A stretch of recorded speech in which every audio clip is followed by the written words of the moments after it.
নমস্কার বন্ধুরা, আমি অ্যাস্ট্রোলজার কয়াল। আপনারা যদি কেউ বশীকরণ করতে চাইছেন, বশীকরণ নিয়ে আপনারা হয়তো কাজ করিয়ে অনেক জায়গায় ঠকে গেছেন, তাহলে বলবো একটা বার আমার চেম্বারে কিন্তু আসতেই হবে। এখনো পর্যন্ত 100 জনের মধ্যে 99 জন বলতে পারেন আমার কাছে কাজ করে কিন্তু উপকৃত হয়েছে বশীকরণের কাজে। ভালোবাসার মানুষটা যদি ছেড়ে চলে গিয়ে থাকে, একেবারে ব্লক করে দিয়েছে, নো কন্ট্যাক্ট সিচুয়েশন, সেখান থেকে কিন্তু বশীকরণের কাজ করলে কিন্তু 100% কিন্তু সেই মানুষটা আপনার জীবনে ফিরে আসবে।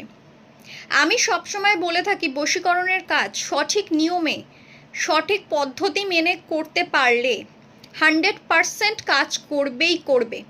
যদি কোথাও কাজ না হয়ে থাকে, আমি গ্যারান্টি দিচ্ছি আপনারা আমার চেম্বারে ভিজিট করুন, 100% কাজ করবেই করবে।